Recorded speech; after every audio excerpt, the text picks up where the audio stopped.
Ya, lanjut. Paket sebuah message atau pesan atau satu perintah biasanya di dalam dunia paralel computing itu ada istilahnya itu message passing, atau ada lagi balik lagi ke dalam teknologi RPC, remote procedure call. Remote procedure call itu bagaimana perintah suatu komputer yang awalnya dijalankan lokal itu bisa dijalankan di komputer lain melalui jaringan. Itu dikatakan sebagai salah satu teknologi RPC ini menggunakan message passing.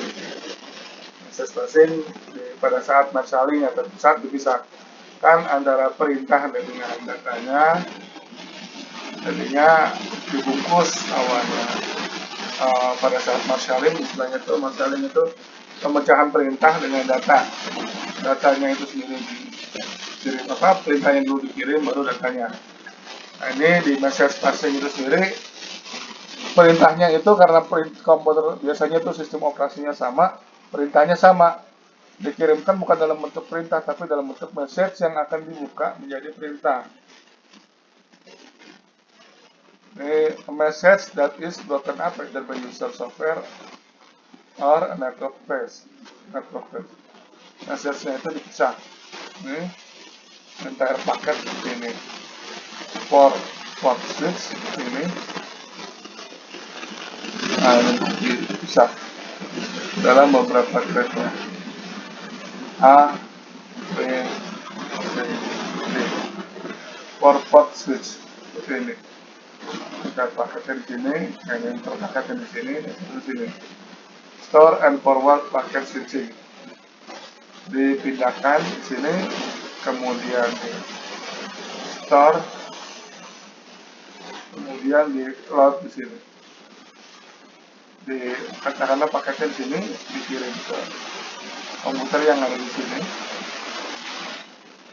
Nah, ini dipasang di sini, kemudian disimpan. Simpan di sini. Output portnya di mana? Input port di sini, output port yang ini A.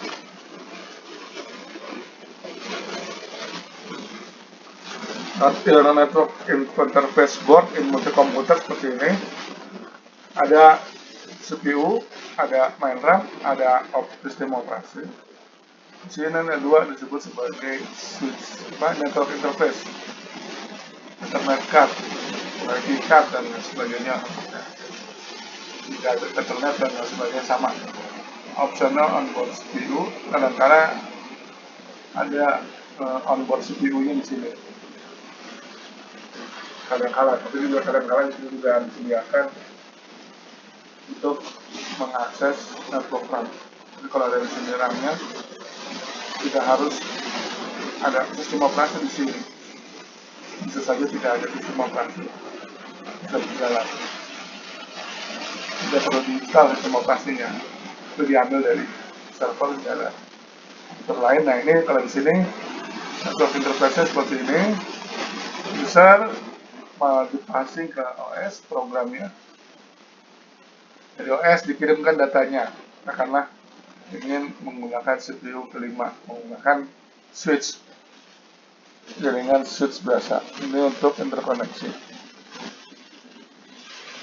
Not to network communication, ada ini, main RAM, send ring, receive ring. Nah, ini pengiriman datanya menggunakan sliding window. Bitmap-nya seperti ini. Hanya diambil tuh 1.1.0.0 sekian, ini 1.0.0 dulu, slot yang pertama, baru dikirim selanjutnya slot yang 1. Ini tidak dilakukan yang time window yang ke 1 kok dikirimkan ke CPU yang lainnya. Kita menggunakan send and receive ring to coordinate main CPU with onboard CPU. Ada menggunakan ring, atau disilahkan di jaringan komputer itu sliding windows-nya. When sender has new packet to send, a first check to see if there is an available slot in send ring. If not, it must wait to prevent overrun. Apakah kosong di sini? Kalau kosong baru dikirim, kalau tidak dikirim ke tempat lainnya. Kalau ini ya switch-nya kalau kosong nggak nih, ada dia sedang mengerjakan pekerjaan lain nggak, kalau kosong langsung dikirim. Ini artinya ini kalau dia terisi untuk dia sedang mengisi untuk melakukan pekerjaan task. Blocking versus non-blocking call. Ketika proses call dikirimkan,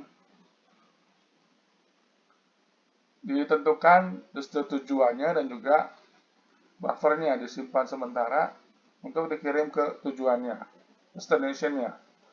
Ketika pesan tersebut selesai dikirim, the sending process is blocked. Pada saat dikirim, sender block. Dicek dulu, sender running, kirim. Ketika akan dikirim, pada saat dalam pengiriman, sender block. Trap return. Message copy to kernel buffer. Message being sent. Dikirim dulu ke buffer datanya. Setelah data itu dikirim ke buffer, dari buffer di sending. Pada saat sending, dia memblocking jaringannya dari komputer yang lain.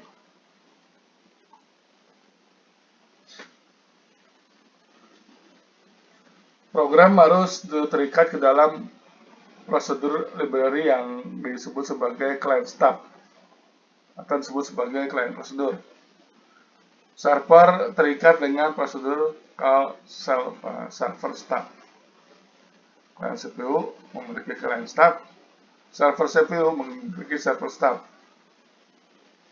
Jadi client stub mengirim data perintah prosedur call, kemudian masuk ke server stub. Setelah masuk server stub, oke, diproses oleh servernya. RPC, Remote Procedure Call. Nah, ini sebenarnya tidak sesederhana seperti ini ya, RPC ini. Tapi ini RPC ini intinya itu sebuah komputer itu bisa menjalankan perintah di komputer yang lainnya. Ini merupakan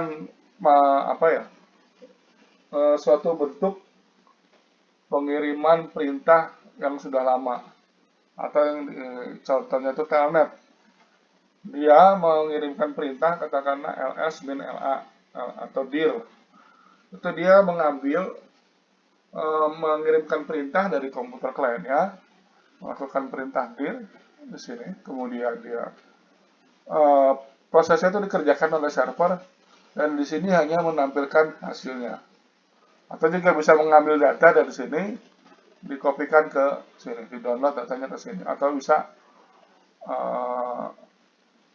sesuai dengan otoritasnya, yang bisa melakukan perintah apa saja yang sesuai dengan fungsinya. Ini ada istilahnya client stub, server stub. Client stub, server stub. Nah, konsepnya marshalling dan demarshalling.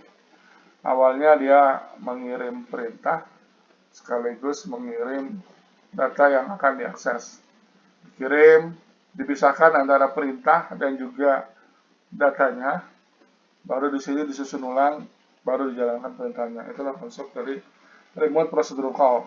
Remote procedure call ini yang dikatakan sebagai bagaimana sebuah komputer itu bisa dikendalikan dari jarak jauh.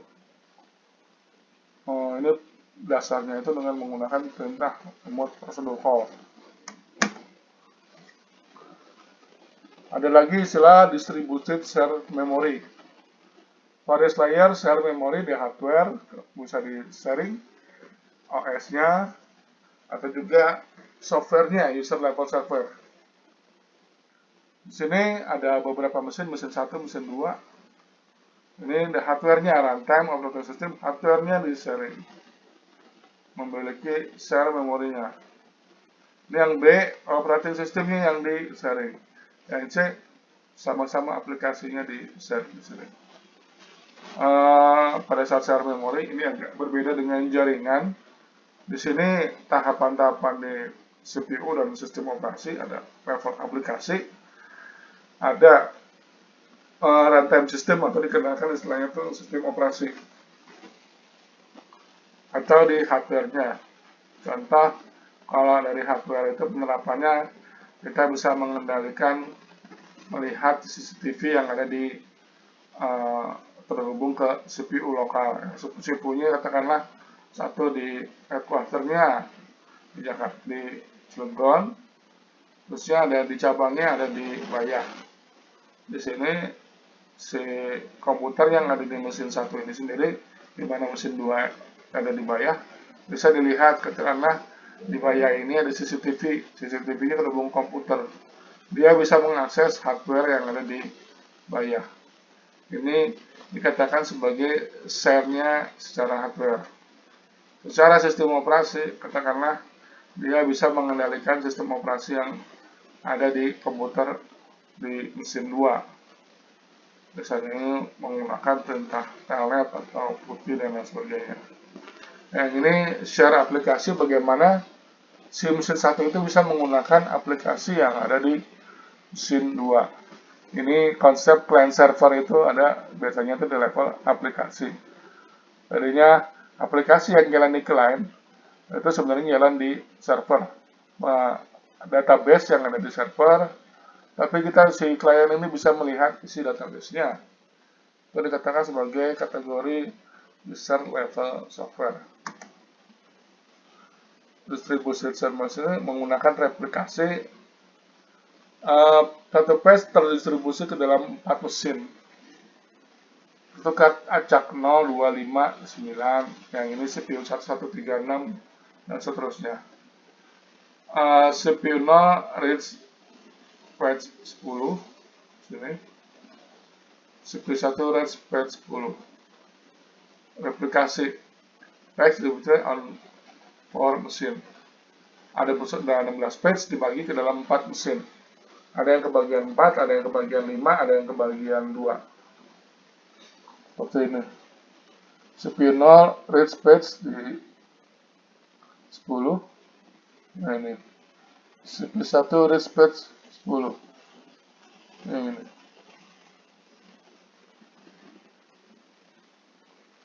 Kita menggunakan teknologi distributed share memory. Ada lagi istilahnya tuh false sharing. Too large and uneffective page size introduce a new problem. Effective page-nya terlalu besar akan memunculkan masalah yang baru. Hari ini muncul variabel tidak berhubungan, ini muncul secara tidak sengaja pada page yang sama.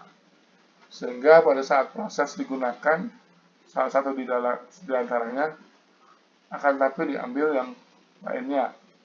Share page, karena ada yang berdekatan A dan B, what is variabel A, tapi yang variabel juga B digunakan.